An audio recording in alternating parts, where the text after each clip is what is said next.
Hoy Yo'ldosh aka, Nima deysan? bilasizmi, ozgina qornim ochqaganga o'xshayapti-da. Gap so'zga hojat yo'q, bolajonim, hozir hal qilamiz.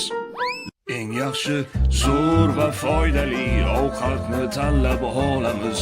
Yog'li fast food ovqatlar hech kerakmas. Bu meni onamning qon tomirlarimi? Ha kichkintoy, xuddi shunday. Sen doim zo'riga loyiqsan. Onang qoni bizning manbadir.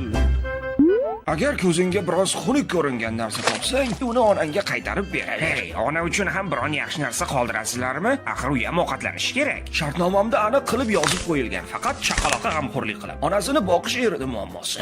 Shunchalik ham xudbin bo'ladimi, ha? Qani endi qorinni to'ydiraylik, bolakay. Ola qol. Juda mazali ekan. Ajoyib. Albatta. Lekin endi pipi qilmasam bo'lmaydi. Xavotir olma. Hammasi nazoratim ostida. Ancha yengillashdim. Buni endi nima qilamiz? Tashvishlanma.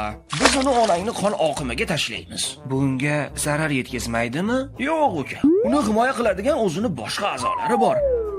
Yo xudoyim, yana ortiqcha ish keldi-yu bizga. Qanaqa ish emas, qullik bu. Bemahalda kim bo'lishi mumkin? Xo'sh, Salom, biz chaqaloqni ko'rgani keldik. kimsizlar o'zi? Biz bolakay bilan o'ynagani keldik. Qo'qtun o'rtasida-ya. Nima, meni ahmoq deb o'ylayapsizlarmi?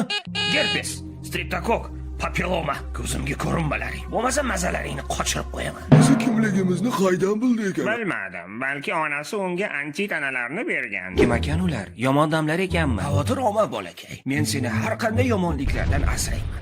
Voy, bu nima edi? To'lg'oq. Xo'sh chaqaloq, senga g'amxo'rlik qilganimdan xursandman. Endi sen tashqariga chiqishing kerak. Hamma narsa uchun rahmat Yo'ldosh aka. Ketishdan oldin bitta buterbrod qilib bermaysizmi? Mani shartnomam 10 soniya oldin tugadi, bolakay. Endi senga qarash onangning vazifasi.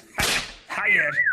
Xo'sh, endi chiqish navbati menga. Taxminan 2 yoki 3 yildan keyin yana shu atrofda ko'rishamiz. Hech kimga qo'ymaydi degan umiddaman. Ko'rishguncha bolatoylar.